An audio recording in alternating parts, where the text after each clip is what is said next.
बिस्मिल्लाहिर्रहमानिर्रहीम अस्सलाम वालेकुम। तो आज की वीडियो में हम जानेंगे कि what is association, what is aggregation, what is composition and what is generalisation. तो let's start without wasting our time.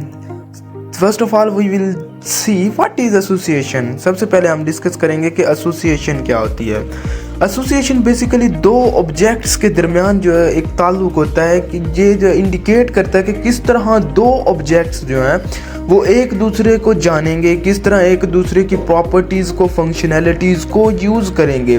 दो ऑब्जेक्ट हैं, एक हमारे पास पेरेंट ऑब्जेक्ट है, दूसरा हमारे पास है चाइल्ड ऑब्जेक्ट। एक पेरेंट क्लास है, दूसरी जो है चाइल्ड क्लास है। तो ये दोनों एक दूसरे के प्रॉपर्टीज़ को किस तरह यूटिलाइज कर सकेंगे, किस तरह यूज़ आउट करेंगे दोनों की प्रॉपर्टीज़ को, फंक्शनैलिटीज़ को, ये जो पर्पज़ होगा ये कहलाएगा एसोसिएशन।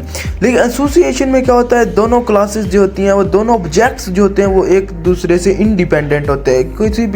कोई भी ऑब्जेक्ट दूसरे ऑब्जेक्ट पे जो है डिपेंड नहीं कर रहा होता, बल्कि दोनों ऑब्जेक्ट जो होते हैं वो इंडिपेंडेंट होते हैं और इन हर ऑब्जेक्ट का अपना अपना ही लाइफ टाइम होता है। ये इनके दरमियान जो रिलेशनशिप है वो 1 by 1 हो सकता है, 1 to many, many to many, many to 1, both इनके दरमियान रिलेशनशिप हो सकता है। ठीक है, ये एक बहुत ही वीक रिलेशन होता है इनके दरमियान, यानी कि कोई भी ऑब्जेक्ट दूसरे ऑब्जेक्ट से कोई सरोकार नहीं रखता। लेकिन इनका जो काम होता है, इनका असल मकसद क्या होता है कि एक फंक्शन दूसरे फंक्शन की प्रॉपर्टीज़ को, फंक्शनैलिटीज़ को किस तरह यूज़ करेगा।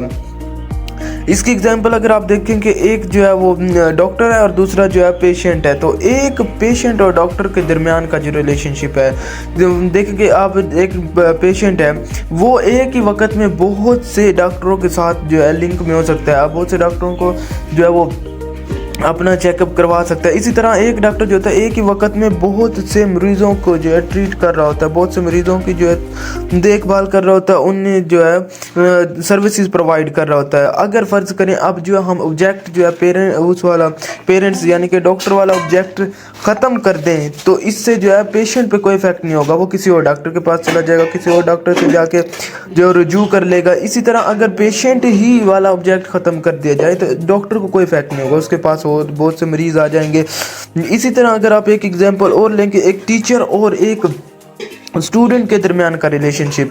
एक टीचर जो होता है एक वक्त में बहुत से स्टूडेंट्स को पढ़ा रहा होता है, एक टीचर का जो है बहुत से स्टूडेंट के साथ जो है रिलेशनशिप होता है। इसी तरह एक स्टूडेंट जो होता है वो एक वक्त में बहुत से टीचर से पढ़ रहा होता है। अगर एक आध टीचर छोड़ जाए तो इससे कोई अफेक्ट नहीं होगा स्टूडेंट्स पे, कोई और दूसरा टीचर आके पढ़ा लेगा।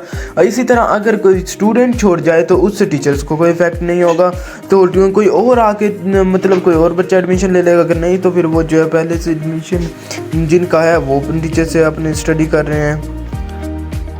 तो हम कह सकते हैं कि एक ऑब्जेक्ट का ख़त्म होना दूसरे ऑब्जेक्ट पर कोई इफेक्ट नहीं डालता। अगर हम पेशेंट का ऑब्जेक्ट ख़त्म कर दें तो इससे डॉक्टर को कोई इफेक्ट नहीं होगा, अगर डॉक्टर का ऑब्जेक्ट ख़त्म कर दें तो इससे पेशेंट को कोई इफेक्ट नहीं होगा।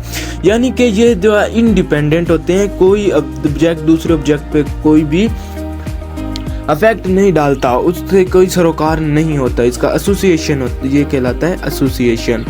ठीक है, अब हम देखेंगे एग्रीगेशन क्या होता है। एग्रीगेशन कुछ नहीं है, एसोसिएशन की ही एक स्पेशलाइज्ड, एक रिस्ट्रिक्टेड फॉर्म है। इसमें जो है थोड़ा सा रिस्ट्रिक्शंस लग जाते हैं, थोड़े से रूल्स एंड रेगुलेशंस जो हैं थोड़े से हार्ड हो जाते हैं। ठीक है, इसमें जो है लाइफ साइकिल जो होता है वो इंडिपेंडेंट होता है, दोनों का लाइफ साइकिल जो होता है वो इंडिपेंडेंट होता है। लेकिन इनके दरमियान जो है एक ऑनरशिप जो क्रिएट हो जाती है, एक ऑनरशिप का जो है इनके अंदर रोल जो है वो प्ले हो जाता है। It contain the relation of has a, इनके दरमियान हैज़े का रिलेशनशिप होता है। इसका मतलब है कि एक ऑब्जेक्ट रिलेशनशिप दूसरे ऑब्जेक्ट के साथ रखता है। अगर एक ऑब्जेक्ट डिस्ट्रॉय तो दूसरा जो है वो डिस्ट्रॉय नहीं होगा, लेकिन एक ऑब्जेक्ट के डिस्ट्रॉय होने से दूसरे पर कोई इफेक्ट नहीं पड़ता। लेकिन इस एग्रीगेशन और कंपोजिशन, एग्रीगेशन और एसोसिएशन में फ़र्क सिर्फ ये है कि वो जो है वो इंडिपेंडेंटली होते हैं, उनका अपना लाइफ साइकिल होता है, अपनी ज़िंदगी होती है।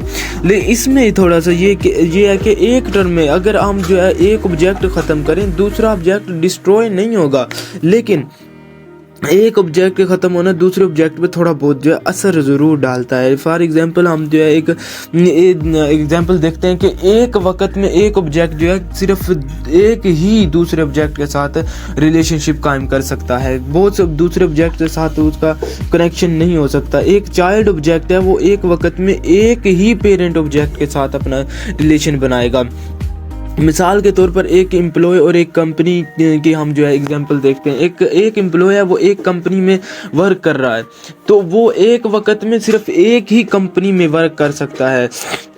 ऐसा नहीं है कि वो एक वक्त में बहुत सारी कंपनीज में वर्क करे। अगर वो कंपनी ही ख़त्म कर दी जाए, कंपनी का ख़त्म होना एम्प्लॉय पे कोई इफेक्ट नहीं डालेगा, लेकिन होगा क्या कि वो कंपनी जब ख़त्म होगी तो एम्प्लॉय जो है वो दूसरी कहीं और जगह चला जाएगा, किसी और दूसरी कंपनी को ज्वाइन कर लेगा, वहाँ वर्क कर लेगा। अगर दूसरी फॉर्म में कि अगर कंपनी को वो एम्प्लॉय ही छोड़ जाए तो कंपनी के पास कोई और आ जाएगा, कोई और एम्प्लॉय वो हायर कर लेंगे।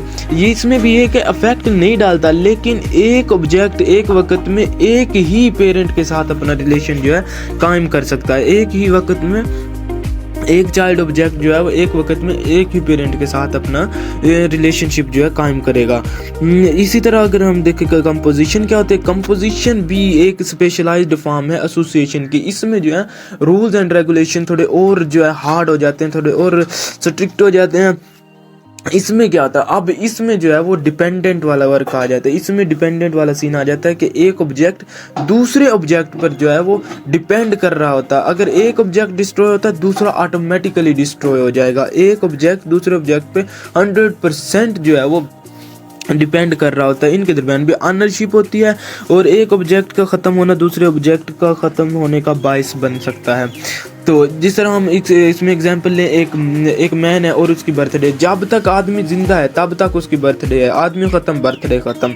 इसी तरह एक एग्जांपल और अगर आप लें, एक कार है और इसका इंजन, अगर कार ही ख़त्म तो इंजन ऑटोमेटिकली ख़त्म।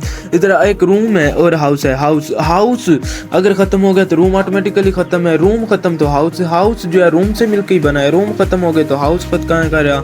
तो ये जो है ये आपकी कंपोजिशन है, यानी कि कंपोजिशन में थोड़े रूल्स और हार्ड एंड फास्ट हो जाते हैं। और जनरलाइजेशन क्या होती है, जनरलाइजेशन क्या, हमने इनहेरिटेंस का जो है कंसेप्ट पढ़ा था।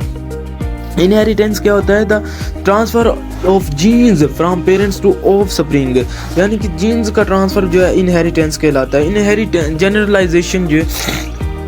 इनहेरिटेंस जो है जनरलाइजेशन की ही एक टाइप है। हम कह सकते हैं कि simply we can say it by the base class. हम इसे कह सकते हैं कि एक बेस क्लास होती है, उस बेस क्लास जो है हम चाइल्ड क्लास बनाते हैं। एक पेरेंट क्लास होती है, एक पेरेंट ऑब्जेक्ट होता है, उसी वो जो पेरेंट क्लास है वो जो हमारी बेस क्लास है, और उसी से हम जो है नेक्स्ट क्लास जो भी डिफाइन करते हैं वो होती है। उसी जो बेस क्लास है ना, उसकी तमाम क्वालिटीज़ जो नेक्स्ट हम क्लास जनरेट करेंगे, ऑब्जेक्ट क्रिएट करेंगे, वो उसके अंदर तमाम क्वालिटीज़ मौजूद होंगी। फ़र्ज़ के एक कार लें आप और व्हीकल लें, दो क्लासेस बनाए व्हीकल की और कार की। अब व्हीकल का मतलब गाड़ियाँ, अब कार है, कार में तमाम गाड़ियों वाली तमाम खसूसियात मौजूद होंगी, यानी उसके व्हील्स वगैरह होंगे, उसका कलर होगा, उसका इंजन वगैरह होगा, कुछ उसकी अपनी क्वालिटीज़ होंगी, दूसरों से मुख्तलिफ होगी कि उसके मतलब व्हील थोड़े ज़्यादा कम ज़्यादा होंगे और उसके जो मतलब इंजन का फ़र्क होगा। लेकिन होगा क्या सीन के उसके अंदर व्हीकल वाली तमाम खसूसियात मौजूद होंगी। तो हमने आज देखा association, aggregation, composition and generalization. तो इनमें जो डिफरेंस था वो मैंने आपको बता दिया। एसोसिएशन जो है वो जो है इंडिपेंडेंट होते हैं। फिर नेक्स्ट आ जाते हैं हमारे पास एग्रीगेशन। एग्रीगेशन में जो है एक ऑब्जेक्ट दूसरे ऑब्जेक्ट से होता तो इंडिपेंडेंट है, लेकिन एक वक्त में सिर्फ एक ही क्लास के साथ एक दूसरे ऑब्जेक्ट के साथ जो है अपना रिलेशनशिप बना सकता है। कंपोजिशन जो है इसमें रूल थोड़े से हार्ड हो जाते हैं। एक ऑब्जेक्ट का डिस्ट्रॉय होना दूसरे ऑब्जेक्ट की तबाही का बायस बनता है, यानी कि अगर पेरेंट ऑब्जेक्ट ख़त्म तो चाइल्ड ऑब्जेक्ट ऑटोमेटिकली ख़त्म। पेरेंट ऑब्जेक्ट जो है पहले से मौजूद चाइल्ड ऑब्जेक्ट को भी यूज़ कर सकता है या अपना नया ऑब्जेक्ट भी जनरेट कर सकता है। जनरलाइजेशन जो है वो ट्रांसफ़र ऑफ जीन्स, जिस तरह हमने इनहेरिटेंस पढ़ा था, सेम इसी तरह है। तो उम्मीद है कि आपको समझ आ गई होगी। अगर समझ नहीं आई तो आप मुझसे कमेंट में पूछ सकते हैं। Thank you.